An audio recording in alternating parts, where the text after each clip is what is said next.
What's up? Hey, good to see you, man. I'm going to try to do a little bit here and see if I can get my laptop going to do a little bit. So we had the live chat going tonight. How you been, man? I've been excellent, man. Awesome. Excellent. You know, Awesome. I just can see you. just working obviously and doing that, but man, it's been fun to monitor the stuff that's been going on, man, with what we're doing here, the program and players and so I don't know. It's been um I mean, obviously our off season is shorter, which is nice. Right? I mean, we got it on here that we're going to be talking, a spring game tailgate down the list here Exactly. later on in the show. I mean, Yeah. come on. I mean, Does it let's get better than go. that? Yeah, and I just got the information from my CPA saying I need to have all my stuff turned in by March 2nd. So that's always, it just condenses everything down, right? Yeah. Ducks in the semifinal, taxes, and then spring game. I mean, it kind of just goes in that order, man.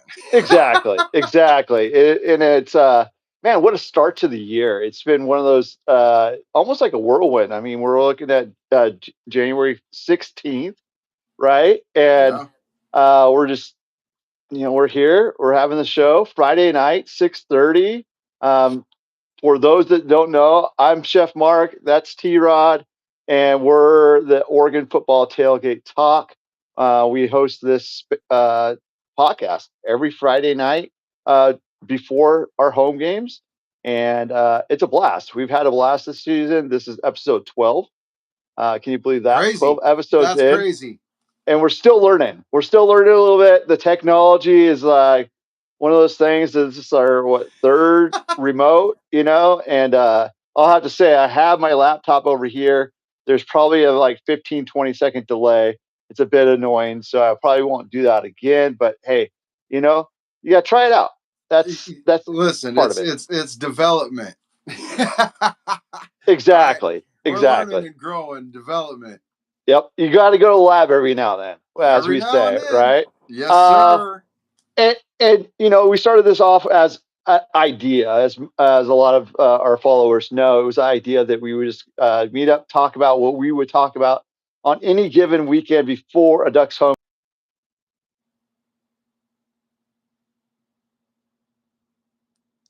There's the delay.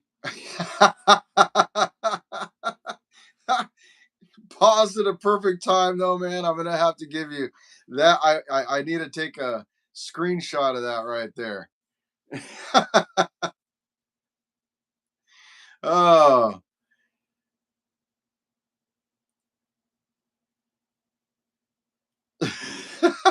hey, last week it was my YouTube channel. This week it's you. I'm just gonna keep chatting. Where'd you go? So yeah, chat. What's going on, chat? Yeah, glass half full. Well, right now it's the room is half full. So here we are. Yeah, Karen, there is actually a great story behind that item cone shirt right there.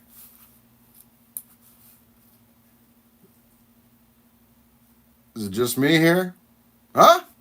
Chat, is it just me? What time does Joey Harrington come on? Okay, there we Man, go. he's always. I got him in the back room right now. He's in the green room. The green room, Matt. Okay, There he is. There you I'm are. I'm gonna get rid of. I was trying to get a forward facing, not a forward face camera, because our logo it's flipped behind when we do it live on the app, which YouTube. Okay, we got to figure You something out. went a But little. You went a little quieter on your mic. yeah. Oh, right now. Yeah, Let's see here. Still a little bit better, but yeah, you're still a little muted. okay. Well, let's see here. You just have to talk louder. I guess I do. I mean, what about now? Same thing. Yeah. Okay, let me see if there's any audio options here. Huh. What I mean, I'm going to tell you right now, man. It looks like it's got to be like 28 degrees in Bend or something. Dude, I had those fires going again. Can you hear me at all? Oh Is yeah, it muted? yeah. You're Okay. just a little quiet. Okay. What about you, Matt? Can you hear me? You give us a thumbs up. You'll let us know. Matt's laughing. He can hear everything. Dude, I know. That's like, well, that's fun. See, this is why we do it live. Like, if you're going to do something, do it live. Like, there's no retakes, nothing. Yeah. Here we are. And I'm just going to yell tonight. Sorry, neighbors, but why don't you go ahead and give us our Oregon Football Tailgate Talk sponsor, T-Rod? Oh yeah. Go for it. Yeah, because we can't forget about Josh and the people down there at Size Pizza at 1211 Alder Street. You know, give them a shout out. Look them up at sizenewyorkpizza.com. Give them a call, 541-686-9598. But Size New York Pizza at Alder Street right there. Man, that's good pizza. And we love having it throughout the season. So appreciate Josh's support. So we're just going to continue to support that joint right there, and hope everybody stops by and tell them that Oregon Football Tailgate Talk said hi.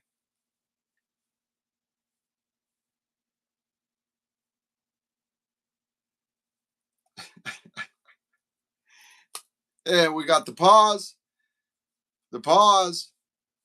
There we go. You're good. Baby, you got some audio? Can you hear me normal? Yeah, looks like you're good. All right.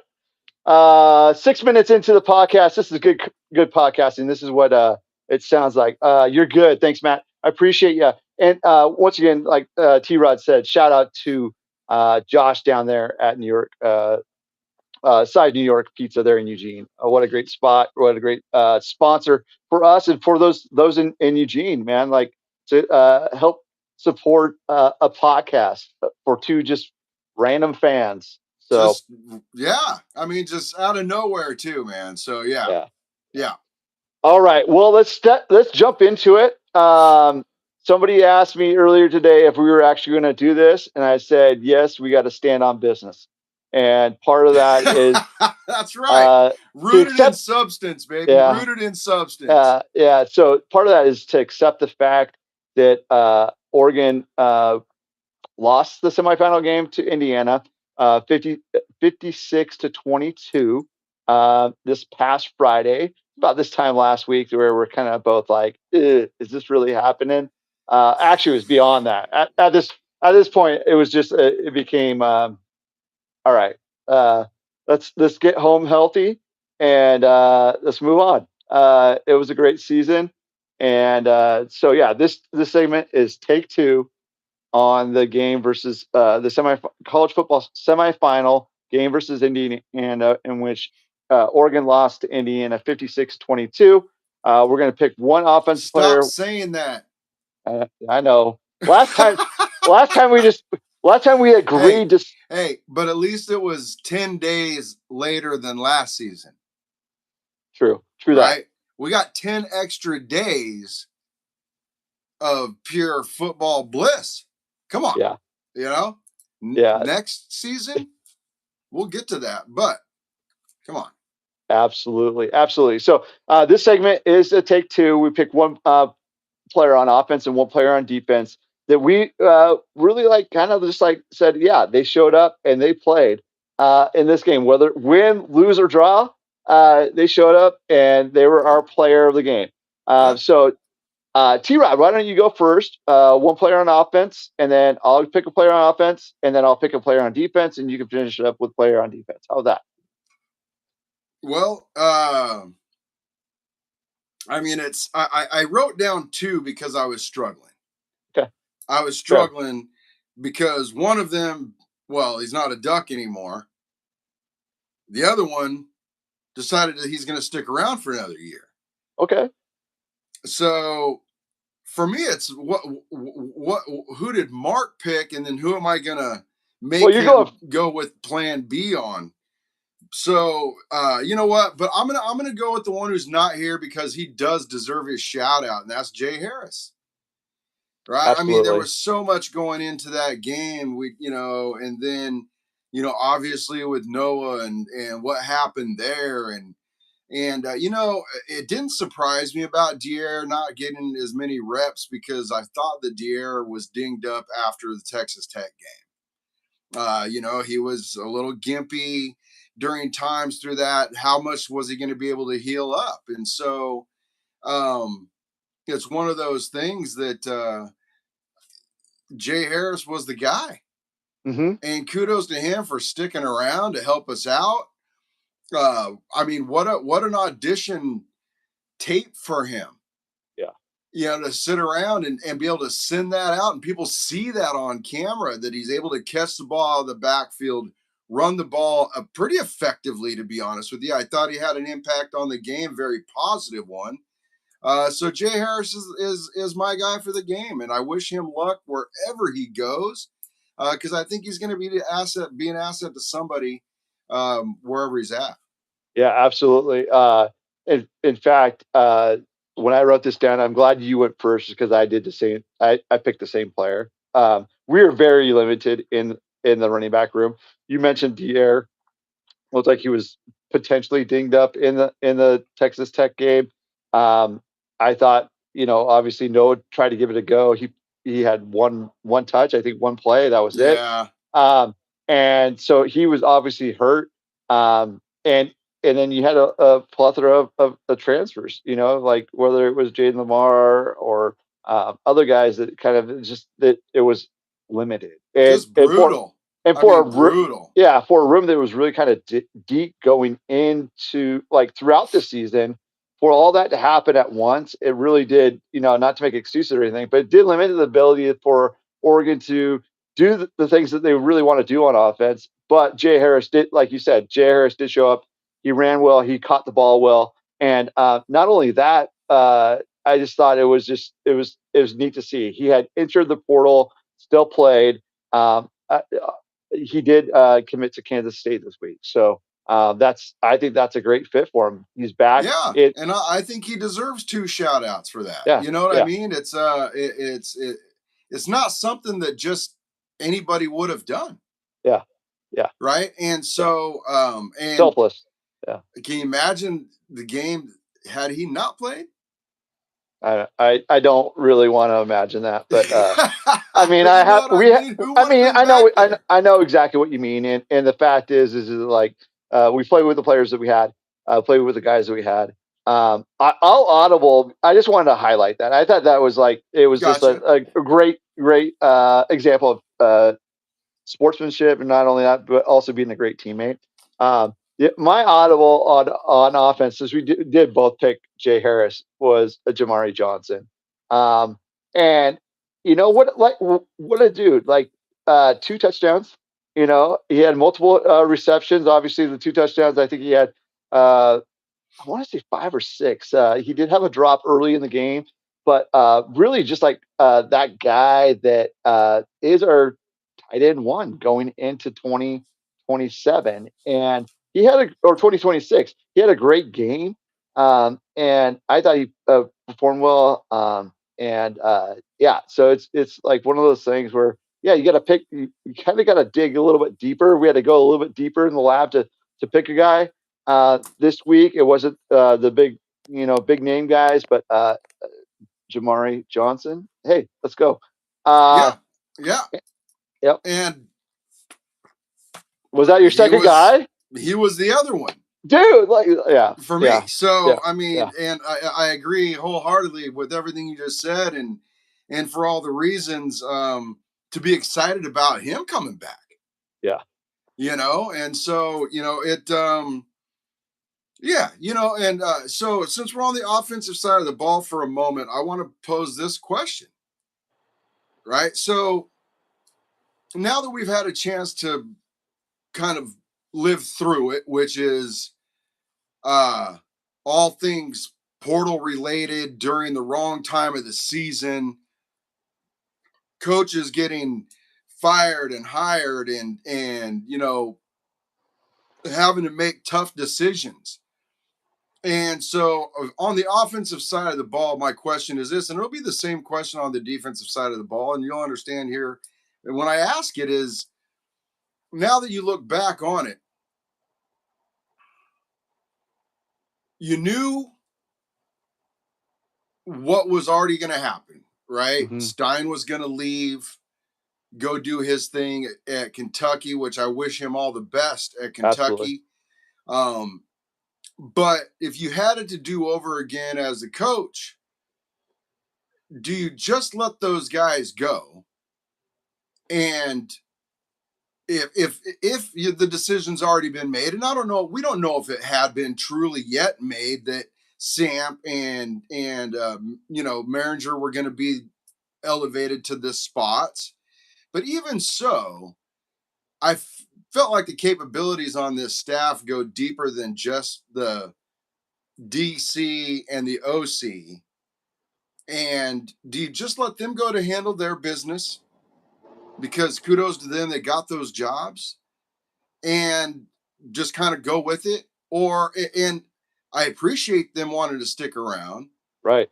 But it's hard to convince me that, you 100% of the effort was given 100% of the time in preparation for this game. It's not possible. Yeah. It's just not possible. So, right. When you look at it as hindsight, would Dan do it differently or the same?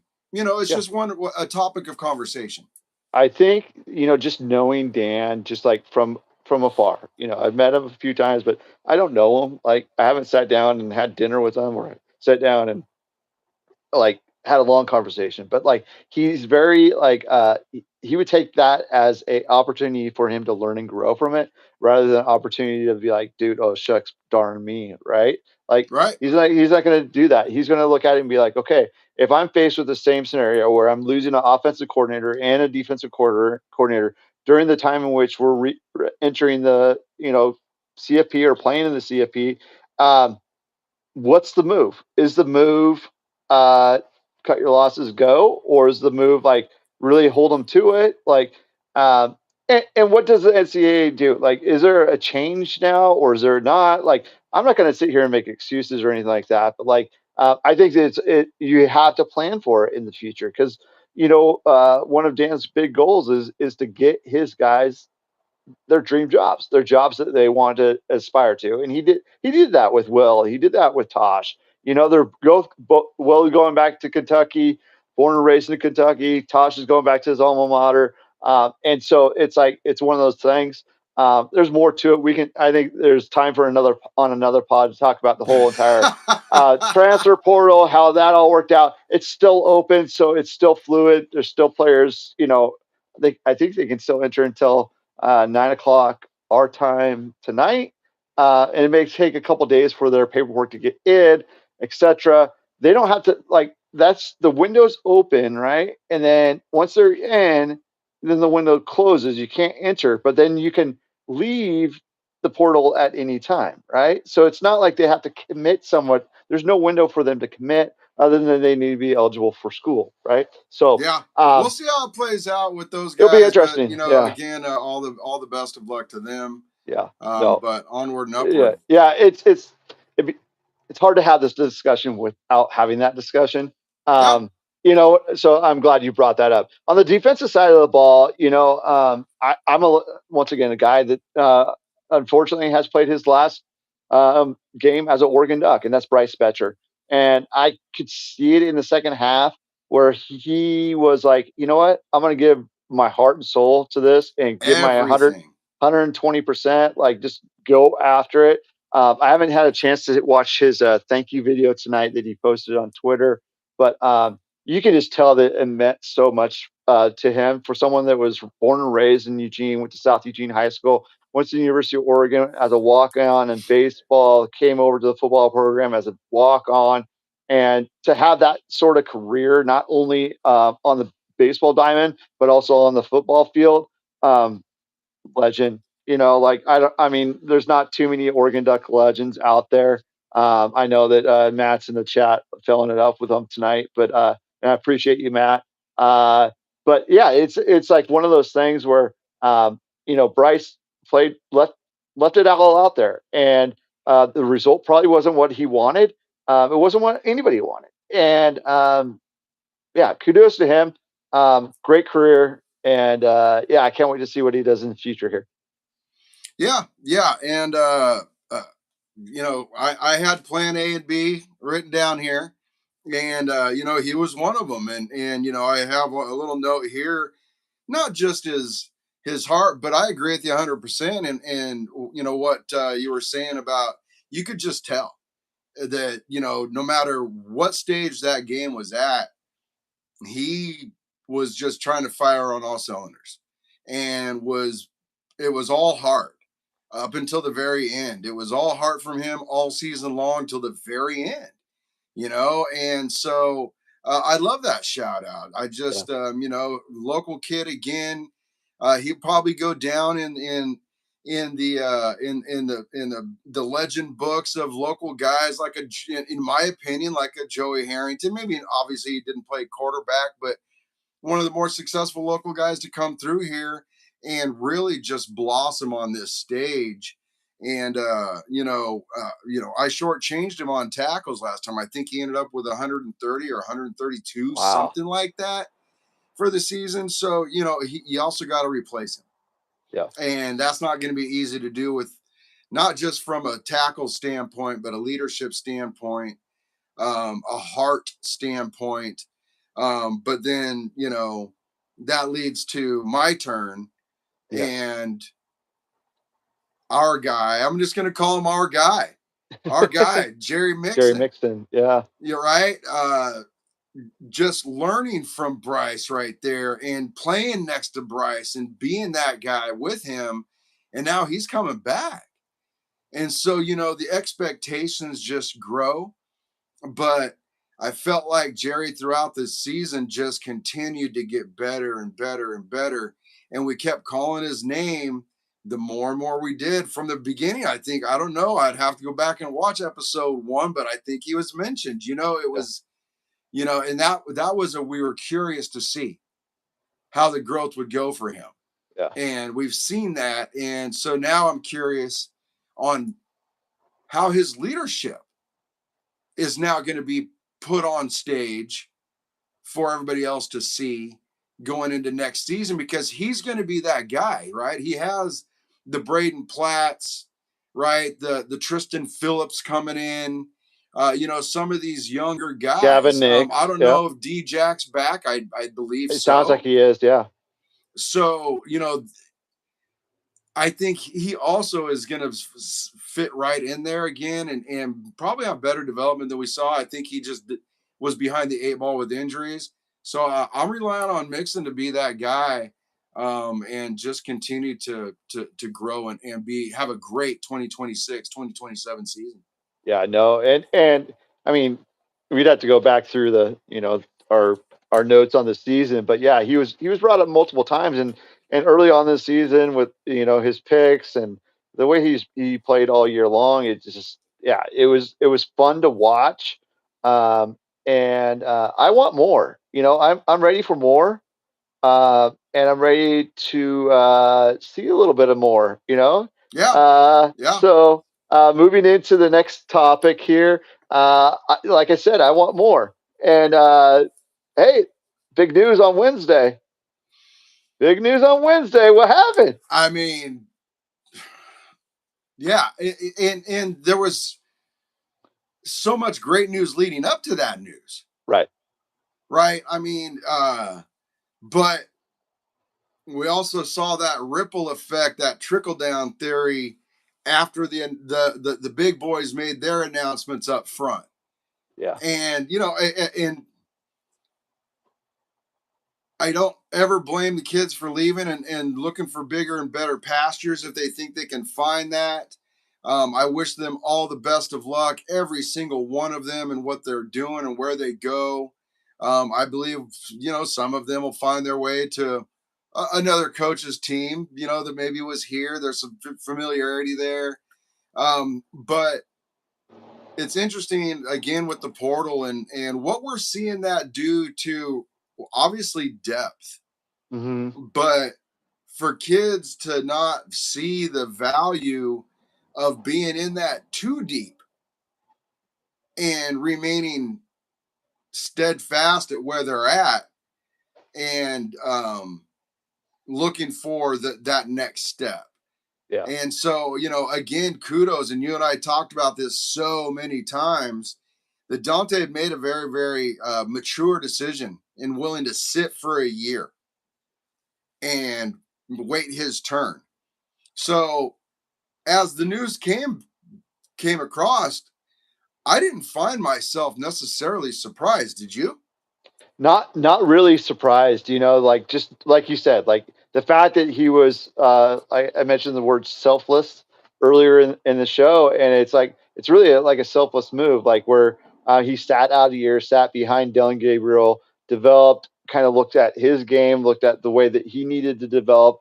Then he moved into that starting position this last year, and it really was like QB1 with Dante Moore, and then looking at that room, it was Brock Thomas, a walk on from Sheldon High School, a local guy, that got the second string reps. And beyond that, there wasn't a whole lot. And so Yeah. For him to come back, I was looking at it even before, the announcement and like weeks leading up to it. And I was just like, hey, I think he's coming back.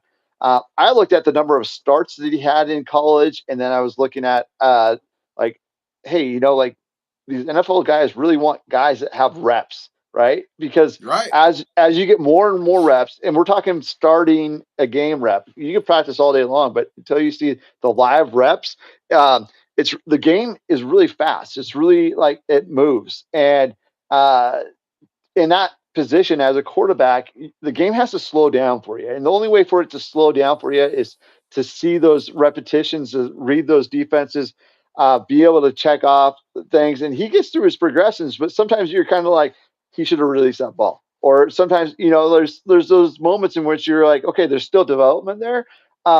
That did show up against Indiana. And I think it was a wise move for him to make the decision, come back. I think he has 18 or 19 starts. Is still in the teens, or maybe hit 20.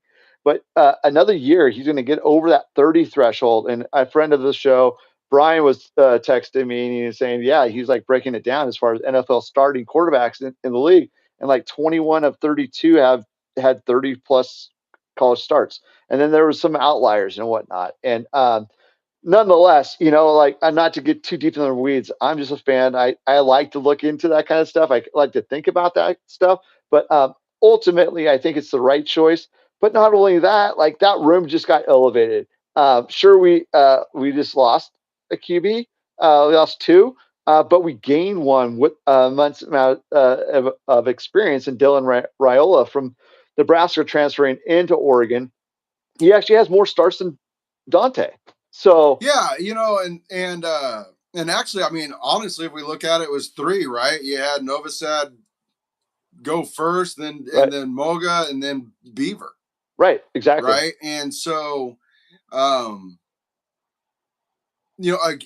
it kind of speaks to the culture here of somebody who's actually willing to come and sit and wait.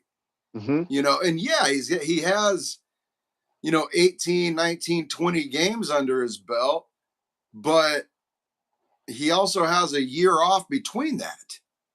It's almost like a full reset.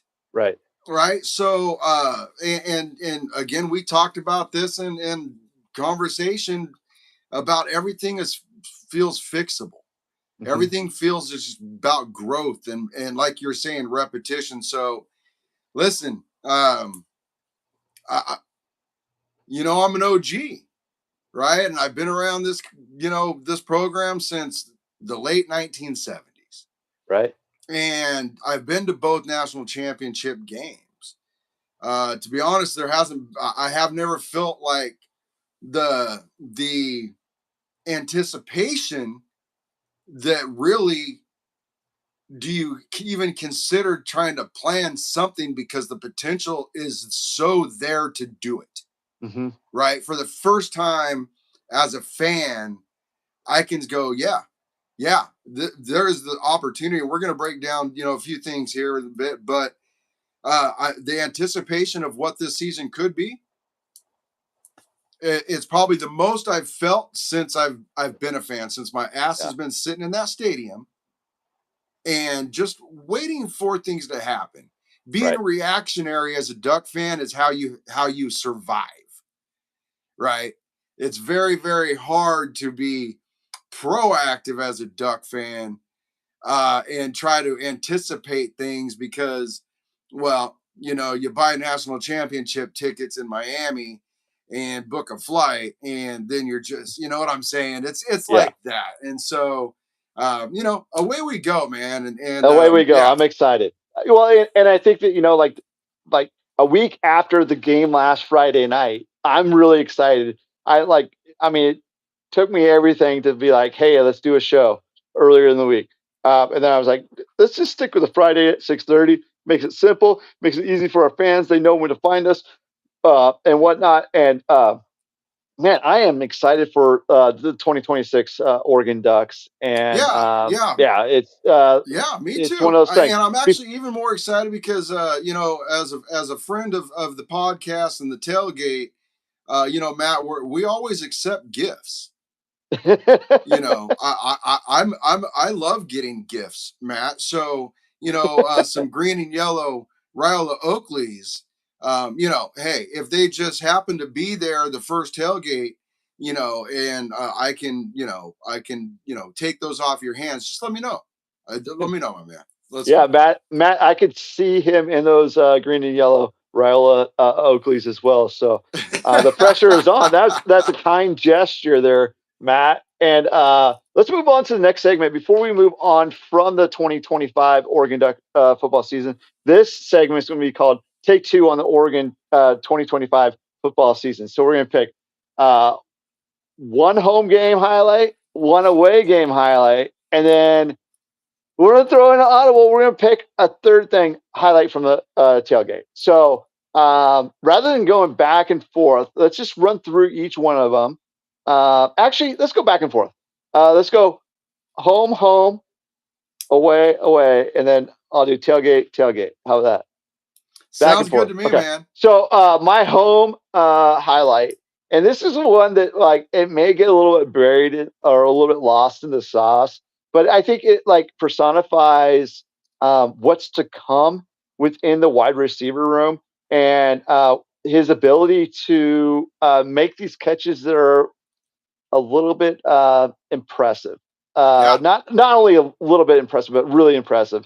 Whether it was the no catch at Washington or there was catches throughout the season where you're like, oh my God, how did he make that? It was Jeremiah McClellan. The fact is that that catch against Minnesota where he had that toe tap in the end zone, and that's southeast corner of the end zone, and it was just such a like perfect and toes just right there. It's in. It's a touchdown, and it really kind of just gives me hope about that wide receiver room. I don't even need hope. It just gives me excitement to see that wide receiver room as it develops further on. So my home highlight of the season, J Mac toe tap. Yeah, and you know what, man? I think that play was just it was giving us just a little bit more than a glimpse. It gave us a little bit wider view of what was just to come as the season progressed with him. Right. And his ability all the way up to the last game and willingness to go and get a ball and do whatever he could to make that catch. So yeah, no knockoffs, Matt. We don't accept Rokelys, Chokeleys, Croakleys. No, nothing like that. Nothing like that. Matt, you're good for it. I know. Just Yeah. show up with them. Yep. So yeah, that's great, man. And uh yeah, I can definitely appreciate that one there. For me, um, I go a little bit more obvious. And Cool. so my obvious uh take for the home game was Malik's punt return against USC. And we could grab multiple Malik situations this season, but as far as impact, what that punt return did to change that game and to change not the outlook, but change how that game was shaping up.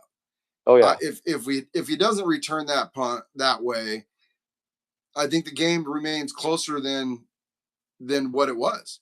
Right. And so kudos to Malik on that. And I wish him well, because he did so much for us here this season with those impactful plays and changing multiple games with the way he played. So yeah, no, and that was such a like a pivotal moment, and it was like, I mean, we talked, or I had picked him as the player of the game. Like, this is your moment. This is your time to shine. yeah. And then he busts that out. It was Oh like, man. I can't wait to see where he ends up. I know he's going to test well in the NFL Combine or even like the pro day at Oregon. And I think he's ready. He's ready to go. Yeah. I thought it was like, was he going to do a Diego Pavia and use his second year of JC to come back again? Like, but I think he made the right move to go now. And I'm excited for him. So defensive side of the ball, defensive highlight at home for you. It was tough for me to like just grab, one play like that. And so, I'm still kind of racking my brain. I had something written down here, but I'm like, do I go there or not? And, I don't know how much I don't know the final stats of the particular game itself, but Tatum Tuioti had, and it might have been Minnesota. I can't remember what game it was, but he played a technically sound game, and it might have been actually Minnesota. But the way that he, held his spot, set the edge, collapsed on the, in the middle. In this particular game, it was one that just stood out to me because it happened multiple times, and so I just really felt like that performance from him in that particular game, because, again, as a fan, it's, what do our hearts tell us, but our eyes see. Yeah. And I'm almost certain it was the Minnesota game where he played lights out.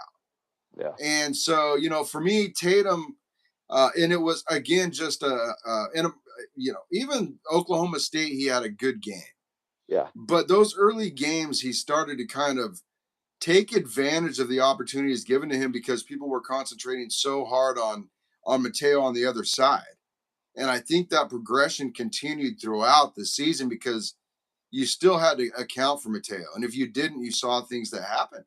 Yeah. Right. So, for me, Tatum and his just seasonal growth, is but that particular game there, that's what really stuck out to me. Okay, I had to apologize because I threw audible at you and didn't mean to. I said defensive player. We had not scouted that. It was supposed to be. I had written something down because a case. Well, we were supposed to do like one home highlight and one away highlight, and then because of take two, I'm so used to like doing one offensive, one defensive. Yeah. And so I threw you audible. Maybe that's another segment we do, and you can come back to Tatum and you can actually pull out the stats from that game and what you're happy about. But hey, way to improvise. I have to give it to you. Come on, since you did that to me, I'm going to pick a defensive player too at the moment. And just a really quick highlight. The highlight is Brandon Finney's interception of Mendoza in the Indiana game to take it to the house. Yeah. I just remember like being in the crowd and Brian Abbey standing next to me, and I'm trying to think of who I brought to that game. Why am I blanking on the Indy? Oh, I brought it was a friend that I work with and whatnot. But nonetheless, it was just like, oh my God, like, can you believe that? But nonetheless, like, there's highlights all throughout.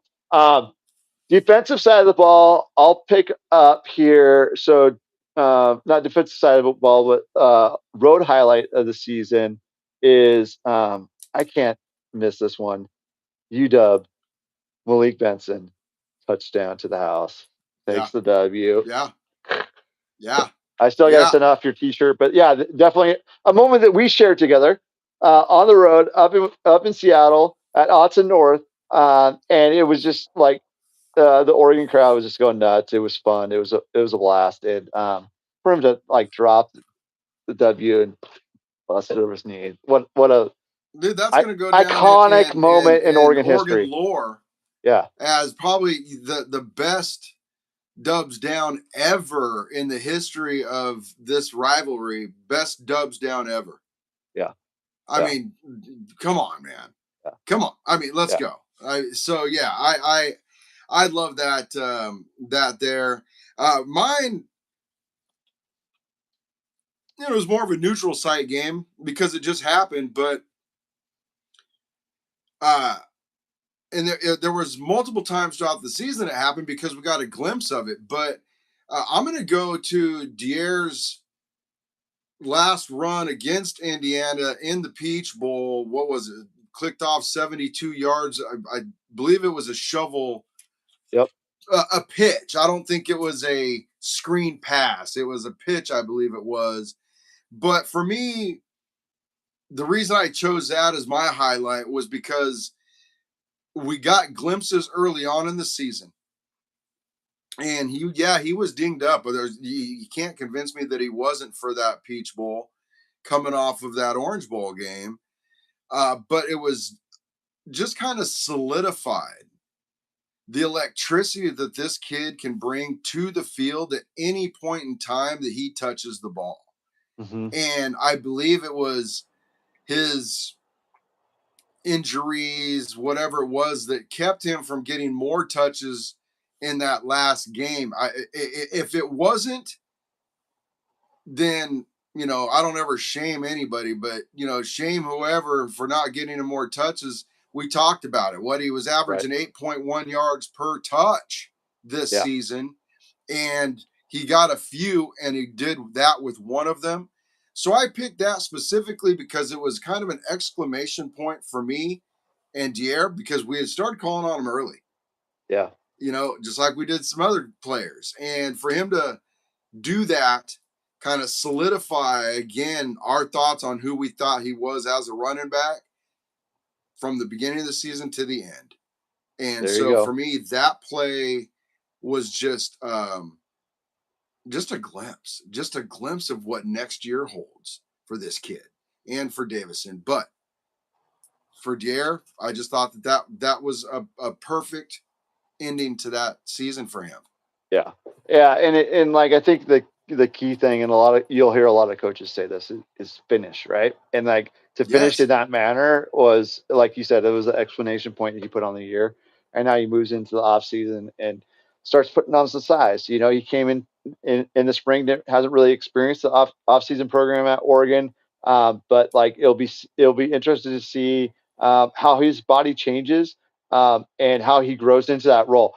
Because it did seem like he wasn't, he's not that guy that's going to be running between the tackles. He's going to be running outside the tackles.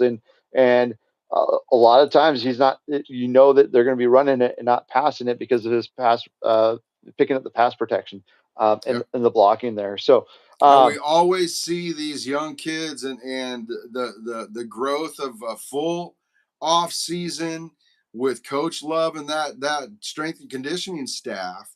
It's going to be really, really interesting to see a lot of these kids and what they look like come spring ball. Right. And then, because you see that progression in these young men. Spring ball's like, they're going through puberty of college, right? You know what I mean? Yep. Yeah, so, we'll talk about this. We'll talk about that here in a moment. So let's go tailgate highlight of the year for me. Like, there's so many, and it's so like difficult to like narrow it down to one. But like, there was a tailgate in which the vibe was just right, man. It was just like perfect. What a great day. Even the post game was fun. It was just the right vibe, and that was USC. Like the not Lincoln's nachos or not Lincoln's brisket and nachos. Dan, thank you once again for the brisket. We had the all the fixings for the nachos, whether it's taco meat, we had the pulled pork, we had the nacho cheese, we had all the fixings on that. It was quite the spread, and then the crowd, like the group that we had there was just it was so much fun. And it was just like one of those moments where I was like, "Oh, this is why we do this, right?" Yeah. And there's a countless number of moments, but if I had to pick one, it was that, and then that post game vibe after that game, um, Oh yeah. just hanging Yeah. out, having a good time. Um, Nobody wanted to go to bed. Like it was just like, yeah, it was one of those late, like it was an early game, so it was or we get up, we had nachos before lunch, and then the post game vibe we're going, and yeah, it was good game. Good game, good tailgate. Can't wait to do it again. What do Yeah. you It got, was. It T-Rod? was. And again, I mean, it's funny when people will say, "Oh, hey, you have, well, I don't know, conversation about the tailgate will come up or whatever when I'm talking with people, and it's interesting, for me to say, oh yeah, we usually host anywhere from 75 to 100 people on average, kind of a thing, and the reaction I get from that is like, really, that many? Yeah, well, yeah, but the reason I say that is because it doesn't feel like it's a madhouse. No. And it's because of the vibe that we have. It's because of what we've put together out there, and Joe with the music, and you with the food, and just the whole thing. It never feels like too much, Right. right? But that USC game, the timing of the game, the leading up to the game, the post game, and so I have one highlight here, but then I'm also going to highlight something else. And so, Okay. my highlight, because there's so many of them, my highlight is actually this right here, and the creation of this right here, and that you and I just decided, hey, we're going to do this. Right. And so that's one of my highlights, because I mean, I love doing this. I have a great time doing it. I hope, the people that tune in and that watch us, at least feel like that, hey, these guys are having a great time. Right. And so I love this part of it. But again, I think if I look at the tailgate specifically, when you talk about the vibe with USC and the after party and just kind of hanging out and relaxing and watching whatever, even to the wee hours of the morning, if you will. And I won't mention names, but the different types of guests and people that we had come through the tailgate this season. Right. Right. And big shouts out to Ryan, my son Kyler out there, and the people that they know and got to know this season, and we got to know some people and had a great time doing it. And Right. so again, I think that speaks to the vibe of the tailgate. And so that was, obviously one of my highlights. We're getting to meet some of those people. Right. And our group being able to handle it with care. Right. And that's what we want. That's the vibe that we have set, for anybody that wants to come to our tailgate parties. That, first of all, it's a safe space. It is. Second of all, we got you. Yeah. Right. We don't allow paparazzi into our tailgate parties. Well, Right. So, yeah. Yeah. Yeah. No, and I think you hit a point, like you said that, you don't want to name names, but like it's not even like about that. It's really about like Yeah. whether it's just a father and a son coming and enjoying our tailgate and just like having a great time and getting to know them, getting to know their Oregon Duck story, like what brings them back to like come to Yeah. the Oregon games. Like it's an investment. It's a day experience for a lot of people. It's a multi-day experience for us. We're showing up Friday to around 1:30, 2 o'clock, get that thing set up, and then we're going all day until Sunday morning, breaking it down, rolling out of there before noon. And it's like it's an investment every single weekend, and to do it 7, 8 weekends this year at home, and to see the same people coming back, and it's just a testament of what like the relationships that we've built between you and I, but like the relationships between others. And I think that like I was talking to somebody earlier this week, it was like, the great thing about the tailgate is it just brings in so many people from different backgrounds that just enjoy the day together. Yeah. And I think it's a little bit uncommon in this world, but at the same time, it's just such a blast to have that and to experience it as a human being that cares about others, that loves others, and we've talked about the why, and it's the program. Yeah, it's this program. It's this football team. It's the fans and all our love for the Ducks have brought us all together to create, which I truly believe is an extension of that core, just kind of branching out, and those vibes just moving out throughout and just rippling through. Well, right. And so, I mean, the whole damn thing was a highlight, but hey, well, and if I'm having to pick one, it's maybe the carport. Carport tailgate. I mean, come on, carport tailgate talk. That was a blast. I can't wait to do that. We'll probably do that in November of 2027, man. Like that's not too far away. All right, so let's move on to our next segment, which is the off-season format for this space, the Oregon Football Tailgate Talk with T-Rod and Chef Marc. So, like I said earlier in the show, like we were talking about, hey, how do we want to carry this on through the off-season? And kind of like we were talking about earlier this week, it was like, hey, you want to do a pod earlier the week? And then it came to me, it was like, why move it from Fridays at 6:30? Now, our schedules, our personal lives outside of being football fans and everything else, it happens, right? So it may not be every Friday night, but we're going to try to do as many Friday nights at 6:30 as possible. So if you subscribe, hit that notification button for us, you'll be notified that we're going live 6:30 on Friday nights throughout the off season, and we will be talking about a variety of different topics, whether it's previewing games throughout this upcoming season, setting menus for the tailgate. How about that? Like trying to figure out the menus, throwing out some ideas, roundtabling things back and forth, hashing it out, things that worked in the past, things that we want to see again, those types of things. Be active in the chat if you're a fan of the tailgate. And then other topics, just it could be, as we start going into some, like maybe it's a take two of players that we really want to watch in this upcoming season. Like maybe there's 2 offensive players or 2 defensive players. But we look to we don't get hard into the recruiting or the transfer portal stuff.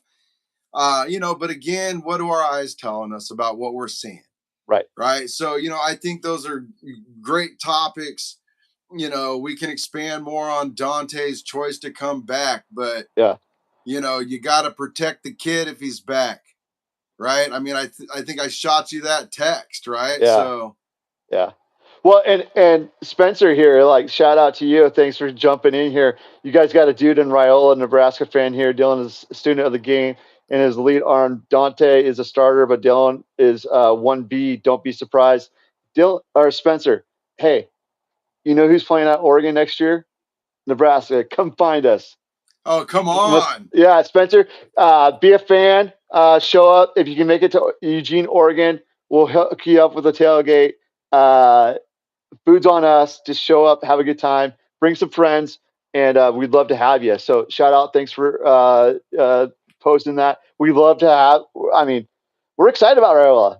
Like the 1B. Yeah, I think he's going to get some playing time. So we'll talk about that more in the offseason. So our home games this coming season, we have Portland State, we have Boise State, we have Northwestern, we have UCLA, Spencer's Nebraska Cornhuskers, Michigan, and UW. So we have a slate of 7 games at home. We have 5 road games. We have Oklahoma State, Illinois, Michigan State, Ohio State, and USC.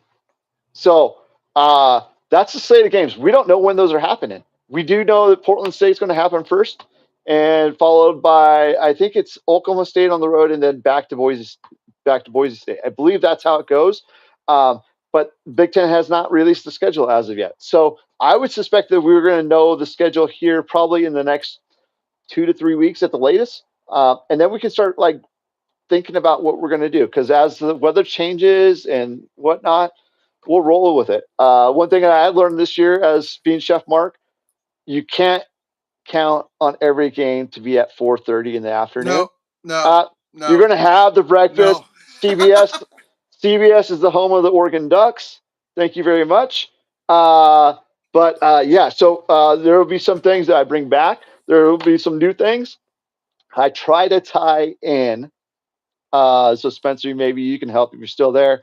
I try to tie in a food from the state or from where the school is located. Nebraska, I have some ideas already, but feel free to hit me up on that. And then anything else as far as the schedule goes on that side? Any thoughts on that? No, I mean, we'll talk about it more. We'll get to. I mean, I hate to use the phrase. We'll get to breaking them down later because you know we'll only break them down like through the very thin crust layer at the top because that's about all the digging and breaking down that I'm going to do. But exactly, if it's not on here, it doesn't happen. Looking at it, just from the game's standpoint to be played, then we still got to be open-minded about a place that sleeps 20 in Vegas, right? If you know what I mean, right? Wink. And we can get to that later on in some other podcasts, but when you always look at the games that you're going to play, who you're going to play that season, and what that makeup is going to look like going into the season, and then how can that play out to look very beneficial at the end of the season? And man, there's a lot of way too earlys in that schedule. Right. And so our next tailgate is the spring game tailgate, right? Yeah. And what's kind of unique about that is it's like that's when T-Rod and I first met. Like we met at a spring game tailgate after meeting each other on Twitter and becoming friends there. And then we conversated and we're like, oh, let's do a spring game tailgate. We broke in, didn't break it, but we carried the canopies and the tables across the parking lot because they wouldn't allow us to set up early. And we did our thing. And that was spring game 2022. So we did spring game 2023, 24, 25, 2, 3, 4, 5, 5th year. Yeah. Boom. Yeah. So we'll have to pull it all out. It'll be exciting to do more details on that. We'll preview that. We'll talk about like, hey, doing the what the menu will be, etc. It'll probably be breakfast, and then possibly the night before. Not that far away, to be honest with you, my man. Yeah, the night before, we're going to do a podcast live. Oh hell yeah! From the Oregon Football Tailgate Talk podcast from the big Oregon tailgate. There at the Masonic Lodge. So I can't wait. Yeah. So that's kind of what our offseason looks like. Last segment of the week. Last segment. Here we go. There's a game on Monday, man. Yeah, there is. There is. You know what I should be doing right now? I should have my bags packed. Yeah.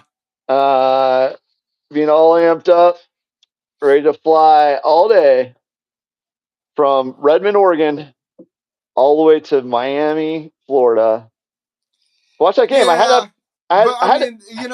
Did we really think that we were even going to be thinking about that at the beginning of this season? No. I mean, I think people are kidding themselves that they were like, oh yeah, I thought no, you didn't. No, you didn't. Not a single one of you at the beginning of this season thought that we were going to even be sniffing a national championship opportunity or an opportunity to get to that. Don't lie. Don't lie. Well, and what I agree. I mean, I don't think we don't do a whole lot of like preseason like projections, win losses. We're fans. We don't predict scores on here either. We just pick winners and losers, man. Like, and Yeah. um, when I look back at this season, like we made it a step further than we did the year before. We had one more loss than we did the year before, but we made it a step further there. So next step.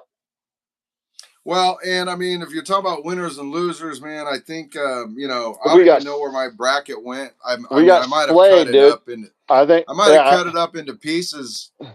Well, I believe we both. I had Oregon, and I also had Old Miss. So if I count this right now, I had 1, 2, 3, 4, 5 wins on this entire bracket.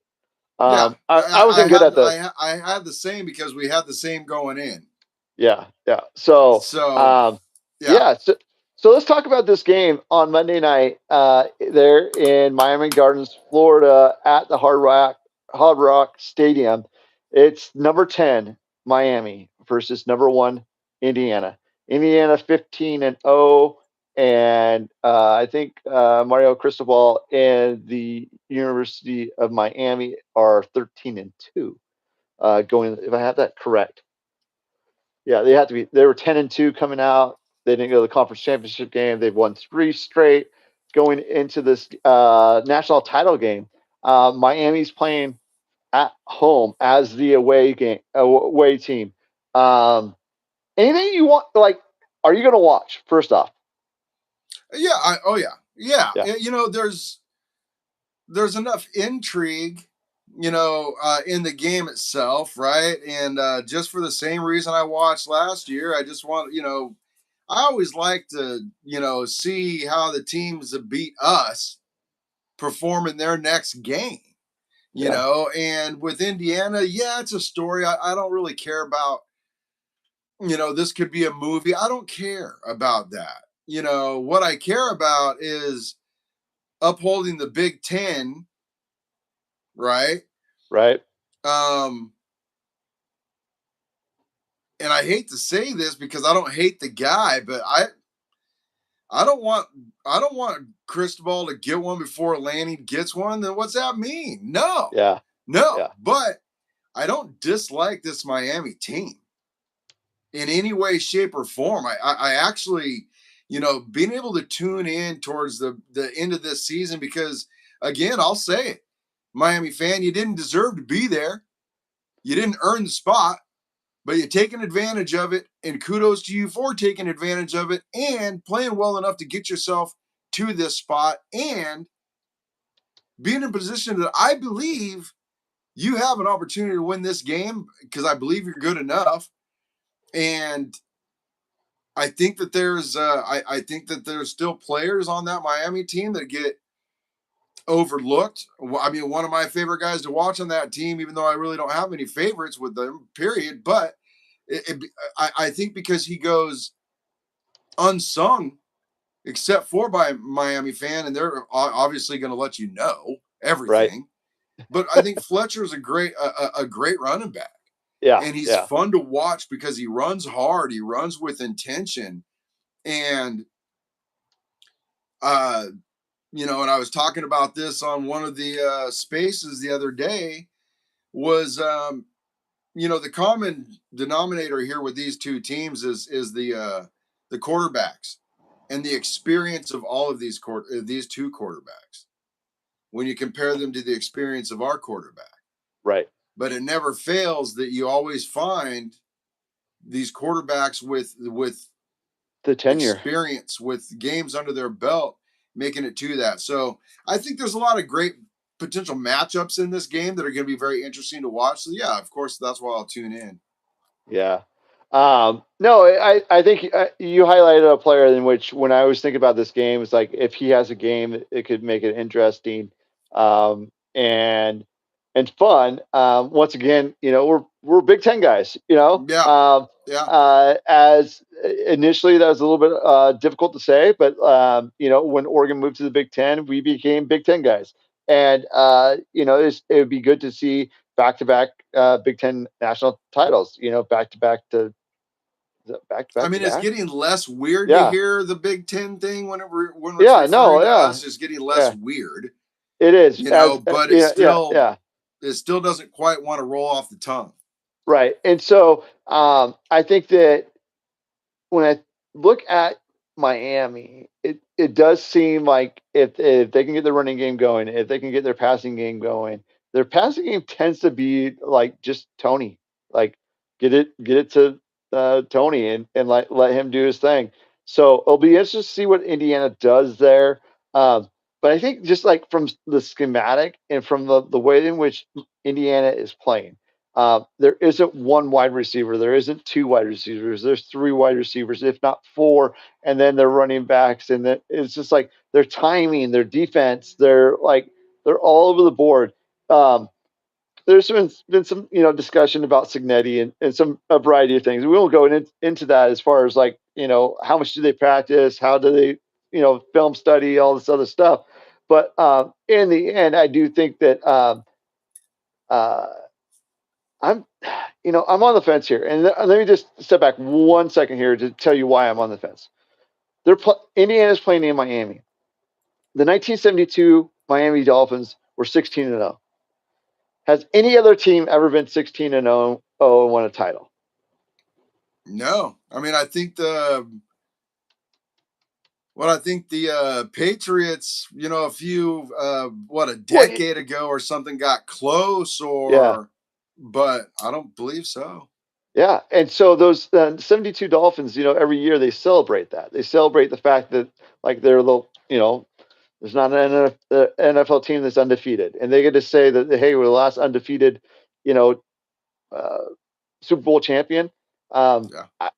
The thing is in the college football playoff to win 16-0, that's a new thing, right? And so I don't know if that will hold the stigma or not. Mendoza going back home to Miami. If Indiana wins, I hope that they protect that home. The whole story behind it Yeah, is great. yeah, If you're a fan of those teams, the whole story behind it's great. I yeah, like Mendoza as a quarterback.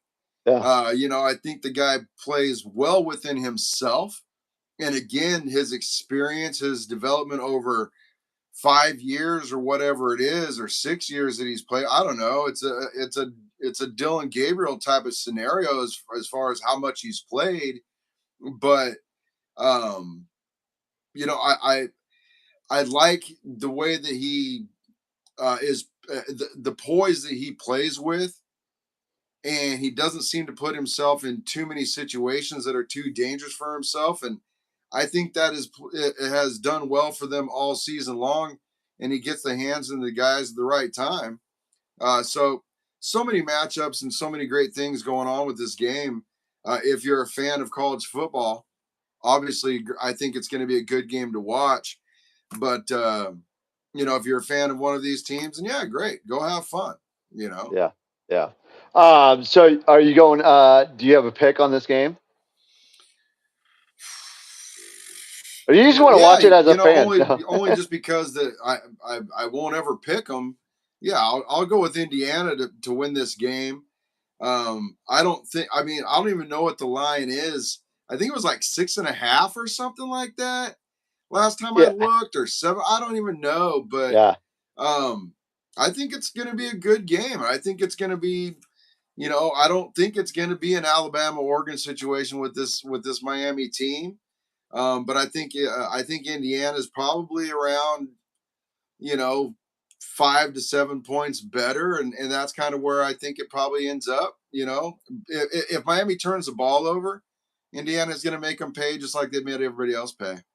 yeah, yeah. Oh, I think it'll be a fun game to watch. I do think that, like I said, I'm really on the fence, really difficult because the whole entire story between the reason why we know each other is the fact that Mario left Oregon, and then there was this he was the head coach at the University of Oregon, went to Miami, left us without a coach. And there was a coaching search, and there was a platform called Twitter, and there's spaces where people get in there and chat, and these things are going like 24/7. Shout out to Yeah. Mitt in London for hosting those. and just like having a good time in those discussions. And I like so many fond memories of just like listening to a variety of people coming into the spaces and just have discussions and whatnot. It was just fun as fans of the sport, fans of Oregon, Yeah. to have that experience. And like as much as I can't. I'm not a fan of Mario. It was difficult for me to be a fan of Mario when he was here. I think that like there's certain things about him you're like, okay, it's the same thing. It's like like there's like certain things where you're tough, physical, relentless, like like all this stuff like up front, and it's just like it's over and over and over again, and that's just him. At the same time, like Signetti gives me the creeps, man. Like he's just like I don't know the man, but he just gives me that vibe where I'm like, who is this dude, right? So it's a really like that's why I'm like on the fence. Like, who do I pick? Who do I want to win? So I'm gonna go with Indiana. I'm a Big Ten guy. Let's bring that title back to our conference. And let's celebrate it. Like it was a good season. Oregon's only 2 losses this year, Indiana. Oregon's only loss last year, Ohio State. If we're losing to the only losses on the year are national title winners. That tells you how close we are. That tells you how close this program is. Well, and if Indiana wins it, it should tell you how close some of their players are to collecting their AARP magazines in the mail as well. So, I hear we'll Florida's a great place to retire. Yeah. It'll be a good game to watch. I'll tune in because I'm a college football fan. I'm a Big Ten fan. But all eyes on 2026, 27, man. Yeah. Well, and the thing is like we're both college football fans. I'm also an NFL fan. This is not an NFL podcast, nor am I like going to host an NFL podcast. But like the thing is like this time of year, it kind of gets to that point where you're kind of like, man, is this really happening? We're reaching that off season. But you know what about this off season that's different than last off season? We have Oregon football tailgate talk. Yes, every Friday night, 6:30, right here on right here, space. 6:30 every Friday. Come on now. Yeah. Well, it's been a pleasure, T-Rod. Hour and 10 minutes into this thing. We apologize for the technical difficulties earlier. Thanks for the chat. Thanks for all those people in the chat. Lamar, I'm trying to figure out what Oregon you're talking about. So anyway, figure that out. Get back to me. Is it your liver? Yeah. Is it your liver, kidney? Like yeah. I guess I don't know. Your lung? I don't know. Figure that out. Get back to me. Let me know, Lamar. But thanks for being in here anyways. Exactly. All are welcome. Just like all are welcome at our tailgate. And just take care of each other. Let's go. Last thing. Last but not least, you head over to Size. That's true. One last shout out to Josh. Head over to Size Pizza there, 1211 Alder. Now let's go, man. Let's do it. Go Ducks. As always, go Ducks. Go Ducks.